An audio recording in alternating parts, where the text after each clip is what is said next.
औज़ुबिल्लाहिमिनश्शैतानिर्रजीम बिस्मिल्लाहिर्रहमानिर्रहीम अल्लाहुम्मा सल्ली अला मुहम्मद व आलिहि मुहम्मद। अस्सलामुअलैकुम नाज़रीन, सबसे पहले सुबह बखैर। कैसी हैं आप? उम्मीद करती हूँ आप सब लोग खैरियत से होंगी।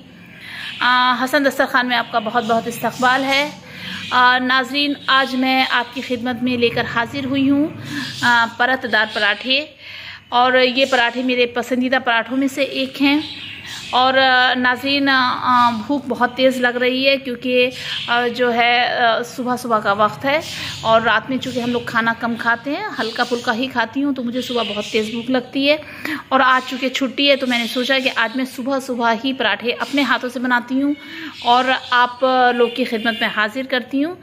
नमाज़ पढ़ के मैं फारिग हो चुकी हूँ, बच्चे अभी सो रहे हैं, तो कोशिश ये है कि बच्चों के उठने से पहले मैं पराठे बना लेती हूँ। तो चलते हैं नाज़रीन अपने किचन की तरफ। और हाँ, एक बात और बताऊँ मैं आपको कि ये जो पराठे हैं ये मेरे पसंदीदा पराठों में से एक हैं।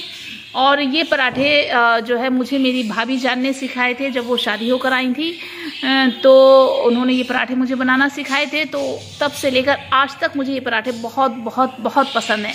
तो चलते हैं किचन की तरफ। तो नाज़रीन, सबसे पहले हम आटा लेते हैं पराठे बनाने के लिए। ये देखिएगा, ये मैं आटा छान चुकी हूँ और छान करके ये आटा मैंने लिया है। ये देखिएगा 2 कटोरी और 3 और 4 कटोरी आटा जो है वो तकरीबन मैंने ले लिया है।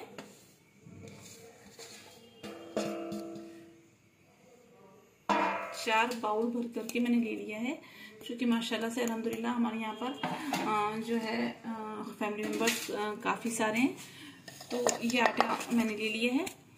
और अब हम इसमें थोड़ा सा नमक डालेंगे।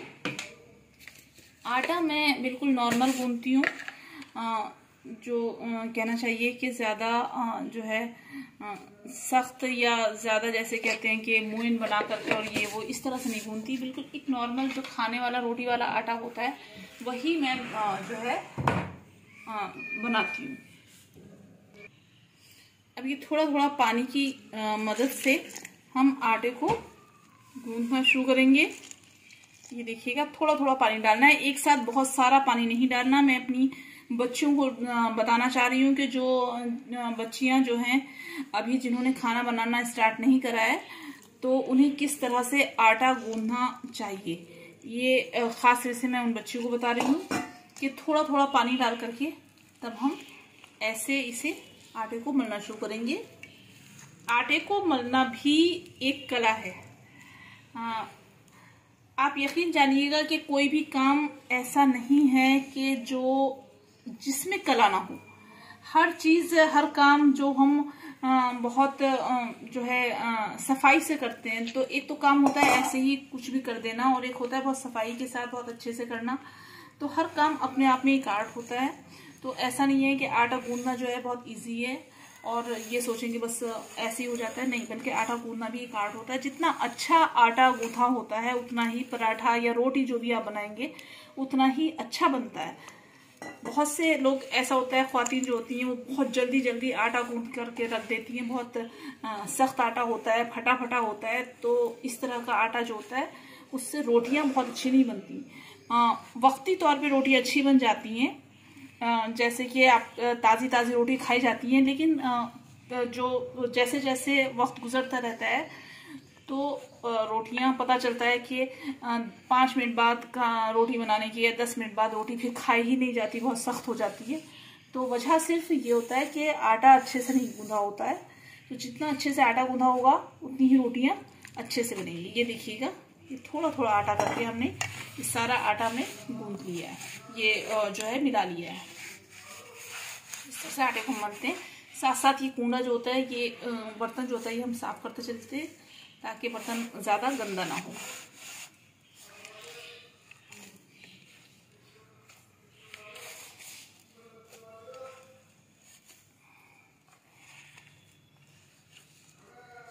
आटा एकदम से बहुत ज़्यादा पतला नहीं करना, बहुत ज़्यादा सख्त भी नहीं करना। ये देखिएगा, बिल्कुल नॉर्मल आटा मेरा जा रहा है, ना बहुत ज़्यादा सख्त है और ना ही बहुत ज़्यादा पतला है। ये थोड़ा थोड़ा पानी हम हाथ में लेकर के और ये जो है हम मिलाते चले जाएंगे और आटा गूंथते चले जाएंगे। अब ये मैंने दूसरा हाथ लगा लिया है। कोशिश करें कि आटा जब आप गूंदें तो आप दोनों हाथों की मदद से ही आटा गूंदें। नाज़रीन, ये आटा जो है हम इस तरह से गूंद रहे हैं। शुरू में बच्चियों को दिक्कत होती है आटा गूंदने में, और जो होता है आटा कई बार निकल के बाहर चला जाता है और बहुत ही गंदा, कई बार ऐसा होता है कि पैन जो होता है वो बहुत ही गंदा हो जाता है, जिसमें हम आटा गूंद रहे हैं वो बर्तन जो है वो बहुत ही गंदा हो जाता है। ये देखिएगा, ये हम मुट्ठियाँ इस तरह से लगाते हैं और कोशिश ये करें, मैं फिर आपसे कह रही हूँ कि आटा दोनों हाथों से गूंदें बजाय एक हाथ की। इससे दो बेनिफिट होते हैं, तो आपका आटा बहुत अच्छा गूंदता है और दूसरा ये कि आपकी जो मसल्स होती हैं हाथों की वो बहुत अच्छी होती हैं। जो होता है ये फिंगर्स में मजबूती आती है और स्किन भी आपकी टोन रहती है। जाहिर सी बात है, काम करने से कभी ऐसा नहीं होता कि अक्सर करके हम ये सोचते हैं कि काम करने से हाथ खराब होंगे या जो है बहुत सी लड़कियां इसी वजह से काम नहीं करना चाहती, बल्कि नहीं, जितना आप काम करते हैं उतना ही जो है आपकी बॉडी जो होती है वो टोन होती है।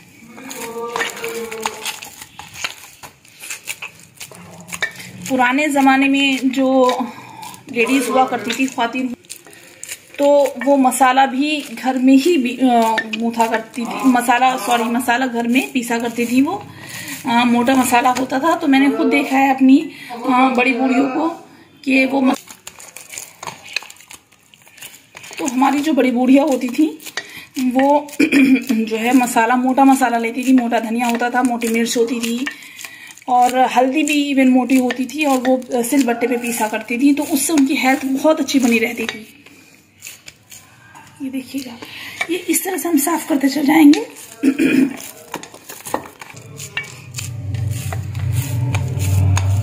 ये देखिएगा, ये हमारा आटा गूंथ रहा है। ये जानबूझकर मैं थोड़ा आटे गूंथने की वीडियो थोड़ा लंबी बना रही हूँ ताकि जो बच्चियां हैं उन्हें पता चले कि हम आटा किस तरह से बहुत अच्छे से आटा गूंथता है, क्योंकि जल्दी से कोई आटा गूंथना नहीं बताता है। तो ये देखिएगा, इस तरह से हम करते चले जाएंगे, क्योंकि लड़कियां जो होती हैं वो 20, 21, 22, 23 साल तक जो होता है वो पढ़ाई में बिजी रहती हैं और जब शादी होके घर जाती हैं तो उन्हें थोड़ा दिक्कत होती है कि अब खाना बनाएं तो हम किस तरह से बनाएं। तो उनके लिए, बिगनर्स के लिए बहुत ज़रूरी है कि छोटी छोटी चीज़ें उन्हें बनानी आनी चाहिए। जैसे चाय किस तरह से बनाते हैं अच्छी से अच्छी, क्योंकि ये छोटी छोटी चीज़ें ही होती हैं जो सबसे शुरू में एक लड़की को अपने घर पर जाकर करनी पड़ती हैं। जो अच्छे भारी भारी खाने होते हैं वो तो बात की बात होती है, लेकिन स्टार्टिंग में इन छोटी छोटी चीज़ों से ही अंदाज़ा लगाया जाता है कि लड़की जो है वो कितनी जो है सुघड़ लड़की है, कितना वो काम किस तरह से कर सकती है। और एक बात हमेशा याद रखिएगा, गर्ल्स, खास तरीके से मैं लड़कियों से कह रही हूँ कि कितना भी आप जो है पढ़ लिख लें, कितना भी एजुकेशन आप हासिल कर लें, लेकिन जो है लड़कियों को घरदारी बहुत ज़रूरी है आनी। किसी ने जो शेर कहा है, बल्कि जो है इकबाल का शेर है कि इकबाल कहते हैं कि तालीम औरतों की ज़रूरी तो है मगर, तालीम औरतों की ज़रूरी तो है मगर, खातून खाना हो वो सबा की परी ना हो। तो बस इस चीज़ को मैंने भी हमेशा अपने जहन में रखा है। हालांकि मैं खुद भी जॉब करती हूँ और अल्लाह का शुक्र है अल्हम्दुलिल्लाह एजुकेशन में भी मेरी बहुत अच्छी एजुकेशन है, लेकिन जो है मैंने अपनी फैमिली से सब कुछ करने के बाद भी मैं अपनी फैमिली से कभी गाफिल नहीं हुई हूँ। अपने फ़राइज़ को अंजाम देने से मैं कभी पीछे नहीं हटी हूँ। ये देखिएगा, ये हमारा आटा बन करके तैयार हो गया। अब हम थोड़ी देर के लिए आटे को सेट होने के लिए और रख देंगे। तो 5 मिनट बाद इंशाल्लाह हम इसके जो है पराठे बनाने शुरू करेंगे।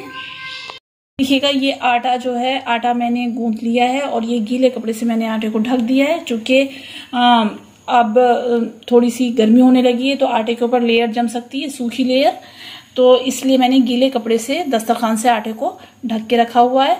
और ये देखिएगा, ये मैंने थोड़ी सी खुश्की ली है थाली में, ताकि जो है पेड़ा जब हम बनाएं तो हमें उसमें हेल्प मिल सके। और ये जो है मैंने देसी घी लिया है। तो देसी घी आपका ऑप्शनल है, आप देसी घी लेना चाहते हैं तो देसी घी ले सकते हैं, और अगर आप ऑयल लेना चाहते हैं या डालडा घी लेना चाहते हैं तो ये आपकी जो है अपनी चॉइस है कि आप क्या लेना चाहते हैं। अब देखिएगा नाज़रीन, ये आप देख सकते हैं कि आटा जो है मैंने ढक के रखा हुआ है, और चारों तरफ जो है आटा मेरा कहीं बिखरा हुआ आपको नजर नहीं आएगा। और यही जो है ये खूबसूरती है कि आटा गूंदने की, कि जब हम आटा गूंदते हैं तो हमारा आटा जो है वो बिखरना नहीं चाहिए। अभी मैंने आपको बताया था कि हर काम जो है वो अपने आप में एक आर्ट होता है, और आटे गूंदने से सलीका पता चल जाता है एक बहू का या एक बेटी का कि जो है लड़की कितनी सलीकेमंद है। और इसी तरह से बर्तन धोने से भी जो है पता चल जाता है कि मिजाज लड़की का कैसा है, क्योंकि अगर गुस्से में, जाहिर सी बात है ख्वातीन जो होती हैं वो गुस्सा जब उन्हें आता है तो वो सारा गुस्सा बर्तनों पर उतारती हैं और धड़ धड़ बर्तन मारना शुरू करती हैं। उससे पता चलता है कि आपके अंदर कितना पेशेंस है। ओके, तो ये देखिएगा, ये जो है मेरा तवा जो है वो जो है वो गर्म हो चुका है, बिल्कुल गर्म हो चुका है। और इधर देखिएगा, ये मैं जल्दबाजी में ऐसे ही बना गई हूँ। आप ये देखिएगा कि पेड़ा हम कैसे बनाते हैं, ये इस तरह से लड़कियों के लिए बता रही हूँ कि आप इस तरह से पेड़ा बनाएंगी और फिर इसे ऐसे ऐसे हम रोल कर देंगे, और उसके बाद हम इसे थोड़ा सा दबाएंगे। दबाने के बाद इसे बोलते हैं डलिया। इस तरह से हम बना लेते हैं। अगर आप ऐसे भी नहीं बना सकते तो आप ऐसे भी बना सकते हैं, कोई दिक्कत वाली बात नहीं है। तो ये हमने बनाई, अब हम इसे बेलना शुरू करेंगे। तो आप देखिएगा कि किस तरह से बेलते हैं।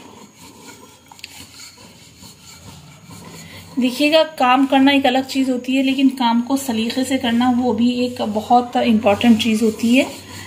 पहले जो बड़े बुजुर्ग होते थे वो कहा करते थे कि लड़की के घर की दहलीज देखकर पता चल जाता है कि इस घर में कितनी सलीकेमंद जो है ख्वातीन रहती हैं। तो ये देखिएगा, ये हम इस तरह से इसे बेलते चले जाएंगे, और जब ये हमारा थोड़ा सा बड़ा हो जाएगा और थोड़ा सा हम इसे बड़ा करेंगे। ये देखिएगा, थोड़ा सा हम इसे अभी और बड़ा करेंगे। अब हम इस पर घी लगाएंगे। घी हम इसके ऊपर लगा देते हैं थोड़ा थोड़ा। ये घी आप चम्मच की मदद से भी लगा सकते हैं, और अगर आप चाहें तो ब्रश की मदद से भी लगा सकते हैं। चूंकि मेरा ब्रश टूट गया है तो मैं ये चम्मच से घी जो है वो लगा रही हूँ। इस तरह से आपने घी लगाया। अब ये घी लगाकर हमें करना क्या है कि ये इस तरह से हमें फोल्ड करना है। ये देखिएगा, ये हमने फोल्ड किया। इसके बाद अब ये डबल फोल्ड हम करेंगे। ये यहाँ पर भी घी लगा हुआ है तो इसे भी हम डबल फोल्ड करेंगे। ये हमने डबल फोल्ड कर दिया है। ओके, अब इस पर फिर से हम एक बार फिर से घी लगाएंगे। जितना घी लगाएंगे, जितने लेयर्स बनाना चाहते हैं उतनी लेयर्स में आप घी लगाएंगे। तो ये देखिएगा, ये मैंने फिर से घी लगाया है, और अब इसे हमने इस तरह से फोल्ड किया है, और ये भी मैंने इस तरह से फोल्ड कर दिया है। ये देखिएगा, ये शेप हमारी बन के आई है। अब हम ये अब बाहर निकलता, ये देख सकते हैं कि बाहर थोड़ा सा घी निकल रहा है, तो इसे घी को बाहर निकलने से बचाने के लिए हम इसे इस तरह से बंद करेंगे। ये हमने इस तरह से बंद कर लिया। ये देखिएगा, ये इधर से हम इधर से ही बंद करा, इधर से ही बंद करा। ये हमारा बंद हो चुका है। ये देखिएगा, मुझे जो है एक्चुअली पराठे की ये शेप, बहुत लेयर वाले पराठे में मुझे ये शेप बहुत पसंद है।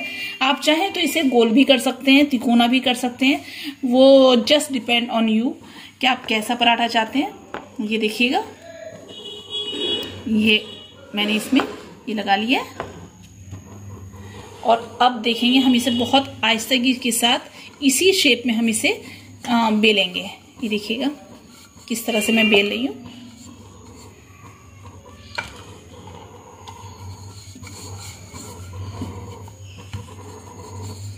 आटा मैं बहुत ज़्यादा सख्त नहीं करती हूँ कि आपको जो है परेशानी पड़े। मेरा मानना यह है कि आटा जितना लूज होगा, आप जो गर्ल्स हैं जो आटा गूंदना सीख रही हैं या रोटी बनाना सीख रही हैं, वो आदत डालें कि आटा जो है वो थोड़ा लूज गूंधे। ये देखिएगा, ये हमने फिर से लगाया। तो जितना आपका आटा लूज होगा उतना ही रोटी आपकी सॉफ्ट बनेगी। और जैसे कई बार ऐसा होता है कि थोड़ी देर बाद जो होता है वो रोटी खराब होनी शुरू हो जाती है, कि कई बार ये शिकायत आती है कि ताज़ी ताज़ी रोटियां खाते हैं तो वो रोटी अच्छी लगती हैं, और उसके बाद जब हम रोटी खाते हैं 10-15 मिनट बाद तो रोटी बिल्कुल चमड़ा सी हो जाती है, जो कि नहीं चबाई जाती। तो उसका रीज़न ही ये है कि ख़वातीन जो हैं वो आटा बहुत सख्त गूंद देती हैं, और कई बार एक हाथ से आटा गूंदती हैं। मैंने अभी आपको आटा गूंदते हुए बताया था कि जो है इस तरह से जब आटा गूंधा होता है तो उसकी रोटियां अच्छी बिल्कुल भी नहीं आती। ये देखिएगा, ये चौकोर पराठा मेरा बन के तैयार हो चुका है। और मैं जो है वो ज़्यादा बड़े पराठे बनाना पसंद नहीं करती हूँ, मुझे पराठे जो होते हैं वो छोटे छोटे ही अच्छे लगते हैं। ये देखिएगा, अब ये हमने तवा हमारा तेज़ हो गया है, इसके ऊपर हमने ये पराठा डाल दिया। ये देखिए, ये पराठा डाल दिया हमने।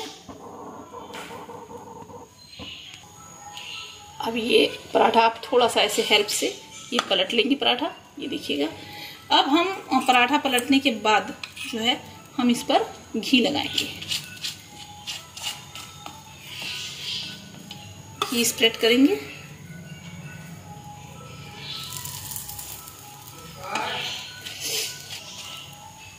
ये हमने ऐसे स्प्रेड करा है, और अब हम इसे, ये देखिएगा, ये इस तरह से हम इसे वापस कर लेंगे। और अब यहाँ पर फिर से हम घी लगाएंगे।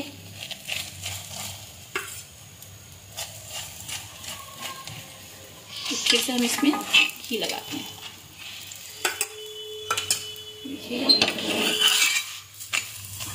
और हम इसे 2-3 बार, ये फूलना शुरू हो गया पराठा। ये देखिएगा, ये फूलना शुरू हो गया है। जितना पराठा फूलता है तो समझिएगा कि उतनी ही लेयर्स इसकी बहुत अच्छी आ रही हैं। और ये देखिए, खस्ता पराठा बिल्कुल जो है वो आपका तैयार हो गया है। ये देख सकते हैं नाज़रीन, ये खस्ता पराठा आपका बिल्कुल तैयार हो गया है। ये पराठा मुझे बहुत बहुत पसंद है, लेयर वाला। मेरे बच्चों को भी बहुत पसंद है। तो आज मैंने आपको लेयर वाला पराठा बनाना बताया। इंशाल्लाह नेक्स्ट टाइम मैं आपको और अच्छी तरह से पराठे बनाना सिखाऊंगी। स्टफ़ पराठे हम किस तरह से बनाते हैं और सिंपल पराठा हम कैसे बनाते हैं वो भी मैं आपको बताऊंगी। तो नाज़रीन, दुआओं में याद रखिएगा, मेरे हक़ में दुआ कीजिएगा, मेरे बच्चों के हक़ में दुआ कीजिएगा, और नमाज़ शब पढ़कर मेरी मग़फ़रत के लिए, मेरी फ़ैमिली की मग़फ़रत के लिए, और मेरे ख़ुसूसन मेरे वालिद साहब की मग़फ़रत के लिए, सैयद राशिद हुसैन इब्ने सैयद ज़ाहिद हुसैन की मग़फ़रत के लिए दुआ कीजिएगा। अल्लाह हाफ़िज़, खुदा हाफ़िज़, खुश रहिए, आबाद रहिए, और दुआओं में याद रखिएगा। देखिएगा, ये पराठा हमारा तैयार हो गया है। बेहतरीन पराठा, इसे कहना चाहिए बेहतरीन पराठा तैयार हो गया। ये आया, और अब हमने ये अपनी अब ये देखिएगा, बहुत ही जो है टेस्टी पराठा जो है ये तैयार हुआ है। ये देखिएगा, अब आप इसे ये देख सकते हैं, ये कितनी लेयर्स इसमें आ रही हैं। ये देखिएगा, 1 2 3 ये लेयर्स, कितनी सारी लेयर्स इसमें आ रही हैं। ये देखिए, कितना खस्ता लजीज पराठा जो है ये बन करके जो है ये तैयार हुआ है। ये देखिए। ओके, खुदा हाफिज़, अल्लाह हाफिज़।